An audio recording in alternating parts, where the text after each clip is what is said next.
Assalamualaikum warahmatullahi wabarakatuh. Salam sejahtera buat kita semua. Om Swastiastu, salam budaya dan salam kebajikan. Yang terhormat Ibu Dekan Fakultas Ekonomi, Ibu Nurjana SE MSI. Yang terhormat dosen pengampu metode penelitian, Ibu Erwina SE MSI. Sebelum saya mempresentasikan hasil penelitian saya, izinkan saya untuk memperkenalkan diri. Perkenalkan, nama saya Devita, NIM 19-0231-201-169. Dan hasil penelitian saya itu berpengaruh stres kerja terhadap kinerja tenaga kependidikan Universitas Andi Jema Palopo. Dan adapun latar belakangnya, dengan semakin pesatnya ilmu dan teknologi serta datangnya era bebas, sekarang ini di dunia bisnis semakin berpengaruh dengan persaingan yang cukup ketat dan banyak menimbulkan berbagai macam persoalan. Salah satu persoalan yang dihadapi oleh perusahaan adalah bagaimana cara meningkatkan kinerja yang baik dalam memenuhi standar.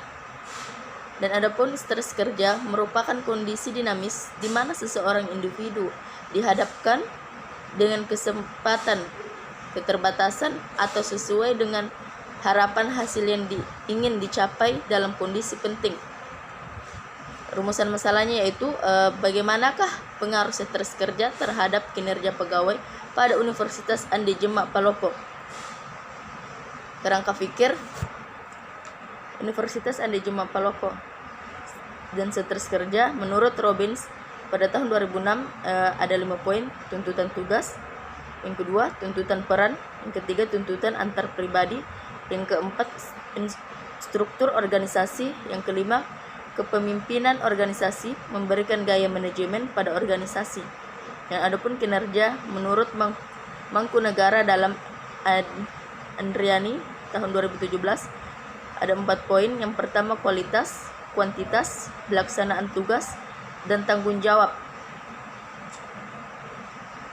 Terus rekomendasi dan hipotesisnya yaitu diduga bahwa stres kerja berpengaruh signifikan terhadap kinerja pendidikan pada Universitas Andi Jema Palopo. Waktu dan tempat penelitian. Penelitian ini akan dilakukan selama 2 bulan, mulai bulan Mei Juli 2019 sampai dengan bulan April 2019, bertepatan di Universitas Andi Jema Palopo. Teknik pengumpulan data. Untuk memperoleh data secara terperinci dan baik, maka peneliti menggunakan beberapa metode, yaitu ada wawancara.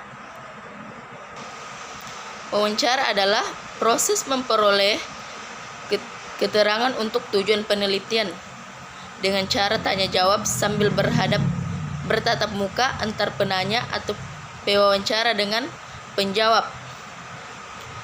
Dan yang kedua itu kuesioner. Kuesioner merupakan teknik pengumpulan data yang dilakukan dengan cara memberi seperangkat pertanyaan atau pernyataan tertulis kepada responden untuk menjawabnya. Yang ketiga, observasi. Observasi dilakukan untuk mendalami tentang pengaruh stres kerja terhadap kualitas kinerja guna mendapatkan atau memperoleh data yang dibutuhkan dalam penelitian tersebut. Jenis data dan sumber data. Pertama, jenis data terbagi 2 poin: data kualitatif. Data kualitatif yaitu data yang berbentuk deskripsi, bukan dalam bentuk angka, antara lain yaitu perkembangan universitas dan sebagainya. Dan yang kedua itu data kuantitatif. Data kuantitatif yaitu data dalam bentuk angka-angka. Dalam hal ini data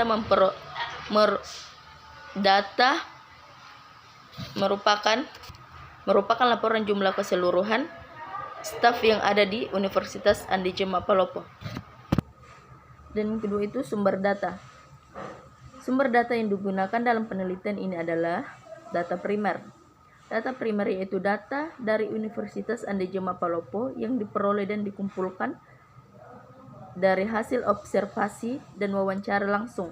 Dan yang kedua itu data sekunder.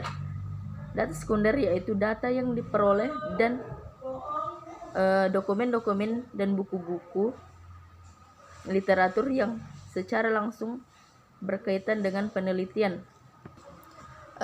Dan selanjutnya itu populasi dan sampel. Populasi adalah keseluruhan subjek penelitian menurut Arkunto 2006 dalam Agung.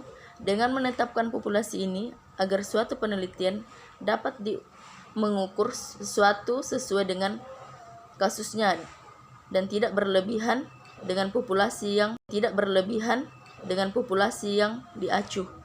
Dan sampelnya yaitu adalah sebagian atau wakil populasi yang diteliti menurut Arianto tahun 2006 dalam Agung. Sesuai dengan pemahaman di atas, maka sampel dalam penelitian ini adalah sebagian dari wakil populasi yang dipilih. Teknik analisis data. Yang pertama itu analisis deskriptif. Menurut Sugiono tahun 2014, statistik deskriptif adalah statistik yang digunakan untuk menganalisis data dengan cara mendeskripsikan atau menggambarkan data yang telah terkumpul sebagaimana adanya tanpa bermaksud membuat kesimpulan yang berlaku untuk umum ataupun generalisasi. Yang kedua itu uji validitas dan reliabilitas.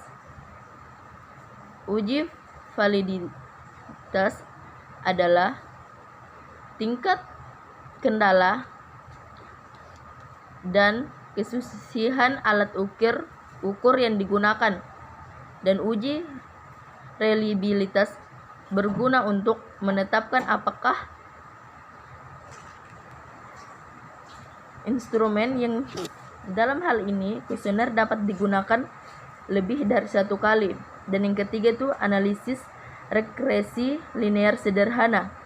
Dan menurut Priyatno tahun 2008, regresi linear sederhana adalah hubungan secara linear antara satu variabel independen dengan variabel dependen.